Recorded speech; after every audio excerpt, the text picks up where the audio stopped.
Hey everybody, so we are back again. We are here for our first long form video of Native American or Native people's hometown history.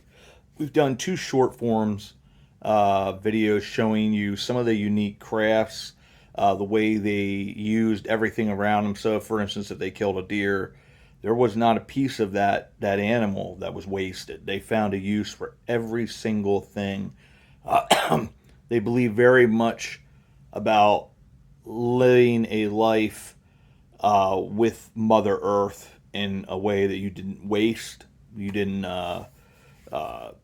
misuse, you utilized everything you had at your disposal, and you didn't take more than you needed. Uh, an interesting thing, we talk about how they lived.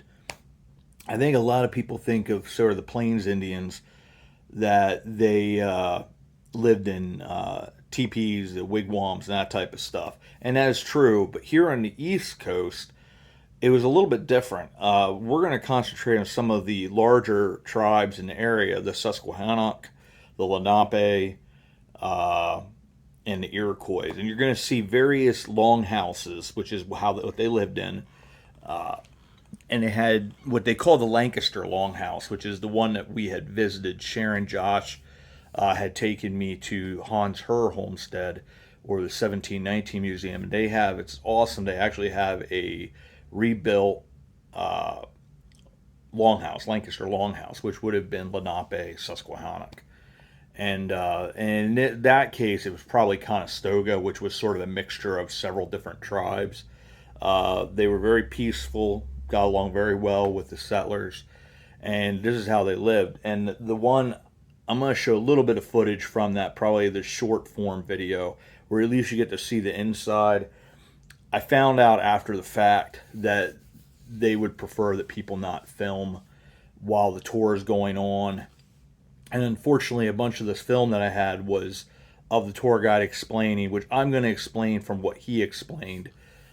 He talked very thoroughly about how they would have actually lived. And these longhouses are massive. And it wouldn't have been just, it probably would have been 10 to 20 families living in each of these. And there was like two different, like you'd almost think of them as bunks. The one above would have been their goods, their possessions. And also, another reason why they didn't sleep up there is because smoke rises, and you would have been breathing in smoke and stuff like that. Because they'd have three fireplaces through the center of this for warmth, for cooking, all that kind of stuff. And then there was three holes along the ceiling which would allow the smoke to leave. In these settlements, they would have usually a big circular or square settlement. They wouldn't just have one of these longhouses, but it would probably be four or five of them, and then a couple other buildings for animals and things of that nature. And then they would have had a palisade, which is like a wooden spikes around for protection, from other tribes, from Paxton boys who were jerks and awful in every way. But they would have those for their protection even from, they would have wolves back then, mountain lions, things like that. So that would have kept those creatures and those threats outside of the village for safety. They would keep these settlements for maybe 10 years at the most, because they had come to understand that the surrounding land, it only had so many nutrients, and they basically would stay as long as the resources of the area held out, and then they would burn it down. They would move to the next place, rebuild another one, and then I'll go into how these things were built. Really are extraordinary buildings. It's engineering, really engineering marvel. I really encourage you, if you do have the chance, to go to the 1719 Museum, the Hans Herr Homestead. It's either the oldest homestead in Lancaster County or the oldest building. I'm not quite sure, because I had gone to Manhattan Village, and thought I remember. I'm pretty sure that was Lancaster County. Um, I'll have to look back at the video, but Manhattan Village has the one house. Thought I remembered that being the oldest house in Lancaster County, so I'm not quite sure. I'll have to look that up and then clarify that either in the comments or whatever. But anyways, it is such a neat place to go to. It's one of those places I talk about all the time. Uh, Having a really, really great tour guide, somebody that's passionate about it and very knowledgeable, it makes history come alive. And the gentleman we had there at the 1719 Museum was phenomenal, absolutely phenomenal. And I will clarify as what I said about like not filming. They don't want you to film during a tour. I did put out a couple videos that I did outside the tour. They do allow you to photograph. I think the main reason for that, it's not because they're trying to be jerks or anything like that. And it's not. I didn't always because I do filming. You start to think, they're trying to keep it. They're trying to keep the experience good for people because unfortunately, not everybody is like some of us that are YouTubers who are very thinking ahead of I don't want to get in the way of anybody. That's why when we did the Cornwall Iron Furnace, I didn't film that particular. I filmed things within the tour, but I didn't film straight the tour. I do believe they allow filming, but a lot of them shy more and more just away from that because unfortunately people are jerks. They don't think and they wind out making it unenjoyable because they start getting in the way of people. They're making noises, they're talking when they shouldn't be. You just shut your mouth and enjoy the tour and learn from that. So I do have a video coming up on the Cornwall Iron Furnace. I'm going to do a lot off the pictures and stuff like that and talk a little bit about the tour, about what went on. And that's another tour that's a great tour to take. But I do encourage you, 1719 Museum. It's in Willow Street, Pennsylvania, southern Lancaster County. It's the Hans Herr Homestead. I think it's like 10 or 15 bucks and then like $5 for kids. Really an awesome tour. And you get to see, especially if you want your kids to learn about history, the longhouse that they have there really gives you a perspective on history, which we'll give you on this video, but I wish we could have done it. And maybe I'll be able to go back down there and film the thing from the outside and inside separately. I just have to get permission from them so I'm not in the way of their tours and things of that nature, because the last thing I want to do is be getting in the way of that type of stuff, which is why Daniel Boone Homestead is the same way in Berks County. They don't allow filming. Well, the reason they don't allow it, it's because ultimately, if you allow one person to do it, then the other people show up and then they're obnoxious and ignorant and don't think about anybody but themselves and ruin the experience for everybody, and then ultimately ruins the point of what they're trying to do there. So I do understand it. But anyway, so I hope you enjoy this video. We're going more into some of the Native American, Native people's hometown history, customs, legends, the way they live, just things that you don't think of that were so important to their way of life, and it just helps to be able to think about this in historical context and come to understand a little bit more about their lifestyle and how they lived. But here in central Pennsylvania, it was just something, I'd seen them before. I'd seen settlements with several of these long houses. There's also another type of house called the beehive, which is basically a circular, like connular dome type home that they would have in this general region. You're going to see some of them. Iroquois are a little more squared off, whereas the Susquehannock and Lenape are a little more rounded. But it's just like a long, tubular home. But brilliantly made. They really, the more you look back in history, the more you're impressed. We're not here because people got lucky. We're here because people were smart. They were ingenious, they were inventive, and they utilized everything around them to make what they needed to survive, because it was a much harsher world.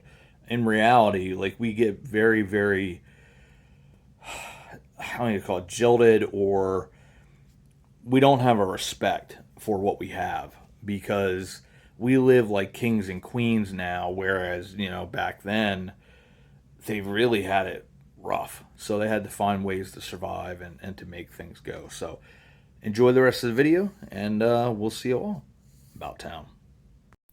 So these longhouses were probably maybe 60, 70 feet long, probably about 25 feet high.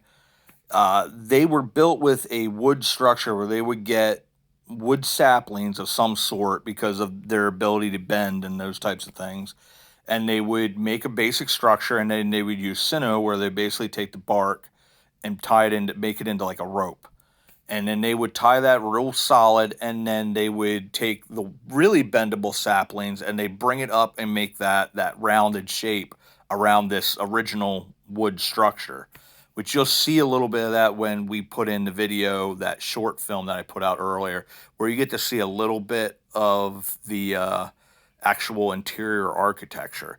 But they would have that, and then they had a way of cutting the bark and sort of removing it almost like toilet paper off of the tree, and then they would use that and lay it across this entire frame, outer frame that was the rounded off frame. That would in essence be the skin, or like with a teepee, you would have whatever materials they use, whether it was animal skins or whatever, to keep the weather outside. Well, this would perform that function. It would also work very well against, if anything was trying to get in there, they would have doors that they would be able to close or slide across. So they were very, very, very well protected in these amazing structures, as you see here, that were really permanent. You know, they were nomad people to a degree, but on the East Coast here, they were a little bit more where they would stay in a place for a certain period of time until the resources would wind out wearing out. Then they would take it down, burn it, leave no trace as much as possible, to sort of let nature take back over, because that's how they believed this circle of life would be beneficial to them. Then they would go to the next place, find a place that had the resources, rich in resources, do the whole building process all over again, and then live there for that next period of time. But they lived as families, they lived as a society. Some of the unique things is like when a man married a woman, he would wind out joining her family. It was very much, I believe, matriarchal.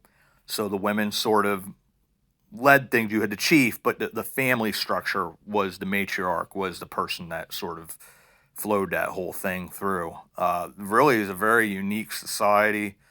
On the inside, as we'll go into, that all had a purpose.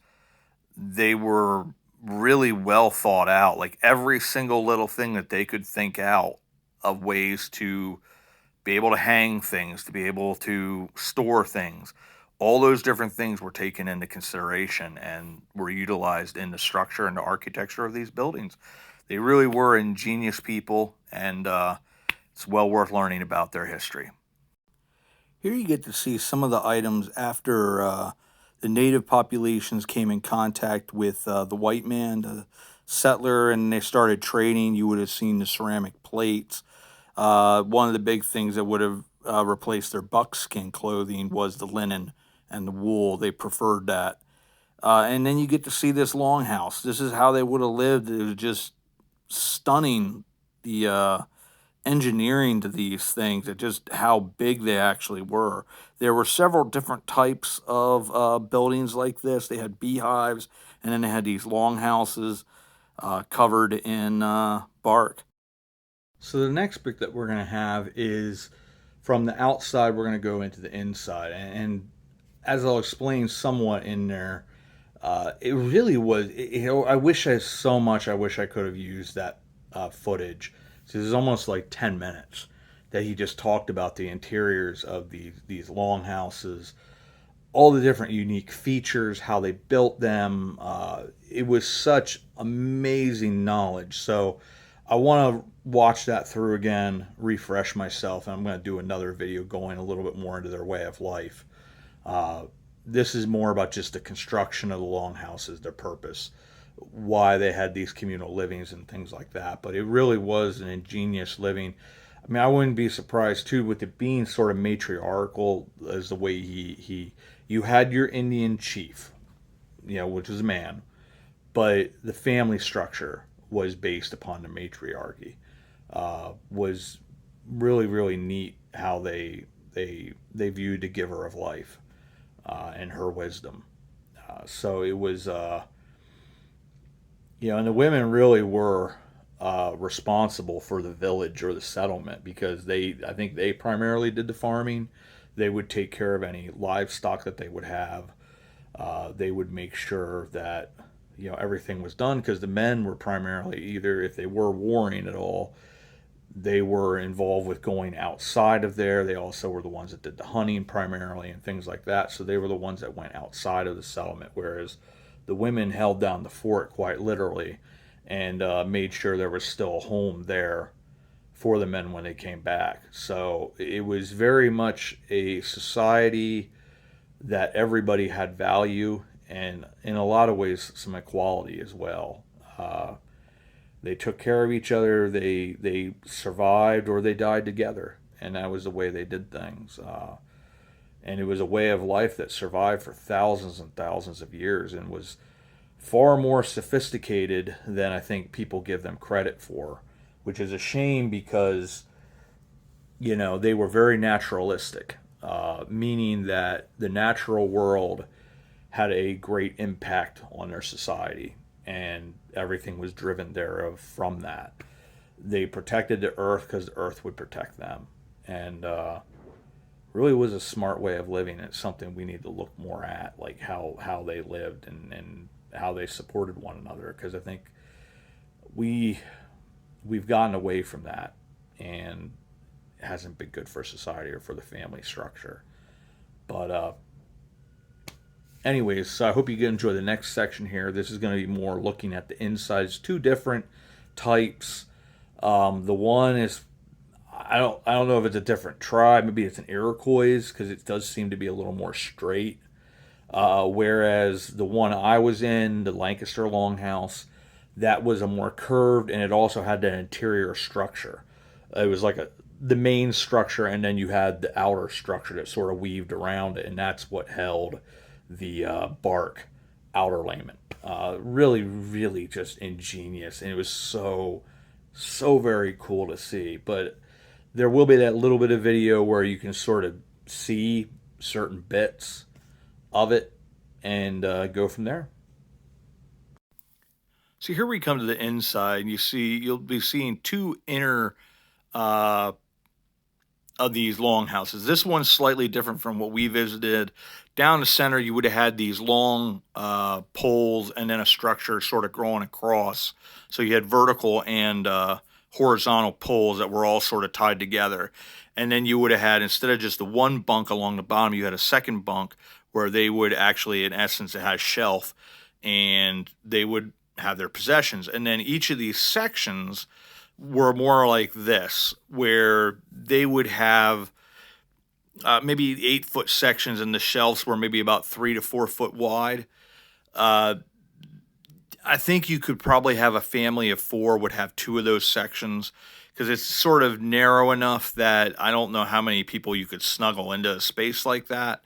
But regardless, it was really an extraordinary building. And what they would do too on these vertical poles is they would actually leave where the branches came off of them, so you could use those as things to hang whatever it is you need to hang off of them. And they'd have them at different levels, so you had plenty of space to like hang things and have whatever you needed personal belongings wise with you. So these were really communal homes. Really, really extraordinary bit of history, and just understanding the life in the way of these longhouses and what they provided. And you really think about, I'm sure there were so many other uses to this that we will go into more depth on these things and just how extraordinary they really were. So here you get a little bit of an idea in general what these villages would have looked like. Now, on this particular map, it doesn't really show the palisade wall that would have been around these, which would have been common, protecting you from wild animals, to warring neighbors or anything like that. But it just makes sense that they would have a whole slew of these all together, because it was for their protection as well as for their good. History is out there, my friends. So as I close out here, I just want to say thank you for coming along on another historical journey, where we're out discovering more hometown history. And the native people's hometown history, their settlements and how they lived, and how unique their society was, and how amazing their society was. And it's a good thing to learn about these things and remember them, and get to know them better. because otherwise it gets forgotten, and it'd be a shame to forget anyone as ingenious and extraordinary as these people certainly were and are. We will be doing quite a few more videos on this. This is a new series. I'm still melding it out. I have a really cool book here, actually. I think I showed this to you before. Eastern Woodland Indians. I'm learning a bunch of stuff from this. This is where I learned about the beehive homes, because there's a cool thing in here. It doesn't go into the longhouses so much, because the longhouses would have been more where they... This is sort of a beehive structure here. You see that there. It's almost like an igloo. But they have that bark around the outside, which is so cool. But anyways, the woodland Indians sort of lived a little differently than the Indians that would live along rivers and things like that, because the rivers, water is the giver of life. But you would have certain tribes that would live a little further woodland ways, and so their houses would, of course, then sort of mirror the needs of what they had in that area, where, maybe you'd have smaller tribes, and each individual house would have been a little smaller because needs weren't, you didn't need to have as many. I don't know. It's something I got to learn, and we'll learn together. But as always, I want to say thanks for coming along. I hope you guys learned something. I hope it was edifying and entertaining. And as always, we'll see you all about town.